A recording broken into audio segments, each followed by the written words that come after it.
नमस्कार, स्वागत है आप सभी का द फैक्ट इंडिया पर और मैं हूं आपके साथ पूजा जादव।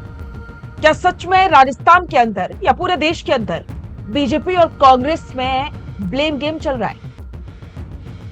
क्योंकि ये दोनों ही पार्टियों के नेता एक दूसरे पर पेपर लीक के मुद्दे को लेकर के आरोप प्रत्यारोप लगा रहे हैं। एक छोटे से कार्यकर्ता से लेकर के बड़े दिग्गजों तक भी यही आरोप प्रत्यारोप लगातार चल रहे हैं।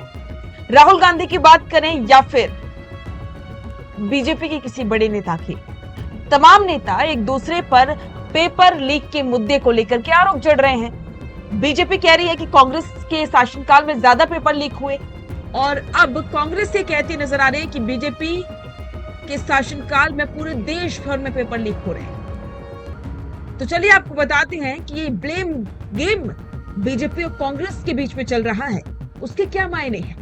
देश के सबसे बड़े कोचिंग हब कोटा में इन दिनों राजनीति का नया कुरुक्षेत्र सजा हुआ है। राहुल गांधी के दौरे के बाद कांग्रेस में लगातार जिस तरह से अभियान का रूप देने की कोशिश हो रही है, राहुल गांधी का ये कहना है कि पेपर लीक परीक्षा को प्रबंधन और धांधली के जरिए बीजेपी सरकार करोड़ों युवाओं के सपने को रौंद रही है। इधर राजस्थान प्रदेश कांग्रेस अध्यक्ष गोविंद सिंह डोटासरा और पूर्व मुख्यमंत्री अशोक गहलोत ने बीजेपी पर इस कार्यक्रम को रोकने की साजिश का आरोप लगाया था। कांग्रेस ने दावा किया था कि राहुल गांधी की बढ़ती लोकप्रियता के कारण प्रशासन ने उनके होर्डिंग्स और पोस्टर्स हटवा दिए और कोचिंग संस्थानों पर छात्रों को न भेजने का दबाव बनाया गया। कांग्रेस का सीधा सवाल है कि लगातार हो रहे पेपर लीक के बावजूद जवाबदेही तय क्यों नहीं हो रही। लेकिन बीजेपी भी इस पिच पर बैकफुट पर रहने के मूड में नहीं है। बीजेपी ने राहुल गांधी के इस दौरे को पॉलिटिकल ड्रामा और टूल किट करार दिया।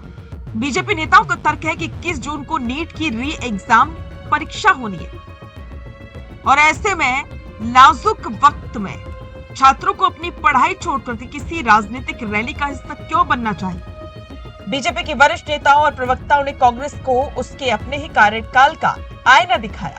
बीजेपी का आरोप है कि राजस्थान में पिछले कांग्रेस सरकार के दौरान करीब 19 बार पेपर लीक हुए, जिससे प्रदेश के लाखों युवाओं का भविष्य बर्बाद हुआ। बीजेपी का दावा है कि वर्तमान भजनलाल सरकार ने आते ही पेपर लीक माफिया पर कड़ा प्रहार किया, एसआईटी का गठन किया और 400 से ज्यादा आरोपियों को सलाखों के पीछे भेजा। ऐसे में कांग्रेस को पेपर लीक पर बोलने का कोई नैतिक अधिकार नहीं है। बीजेपी और कांग्रेस इस ब्लेम गेम के बीच जो सबसे ज्यादा पिस रहा है वो है देश का युवा और कोटा का छात्र। परीक्षाओं के बार बार कैंसिल होने या लीक होने से छात्रों को मनोबल लगातार गिरता जा रहा है। कोटा के ग्राउंड जीरो से जो आवाज आ रही है वो ये है कि छात्रों को नेताओं के राजनीतिक दौरों या फिर एक दूसरे पर मढ़े जा रहे आरोपों में कोई दिलचस्पी नहीं है। उन्हें सिर्फ एक पारदर्शी, सुरक्षित और लीक मुक्त परीक्षा प्रणाली चाहिए।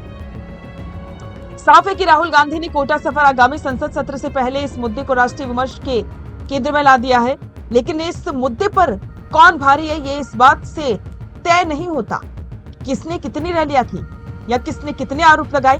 भारी वो पड़ेगा जो युवाओं को ये भरोसा दिला पाएगा कि भविष्य में उनका हक और उनकी मेहनत किसी पेपर लीक माफिया की भेंट नहीं चढ़ी। तो इस पूरे सियासी ब्लेम गेम पर आपके विचार कमेंट बॉक्स में जरूर साझा करें और बने रहें द फैक्ट इंडिया के साथ। बेहतरीन पॉडकास्ट सेटअप्स, शानदार चैनल रीच, जबरदस्त सोशल मीडिया प्रेजेंस के साथ द फैक्ट इंडिया के जरिए बढ़ाइए अपना व्यापार।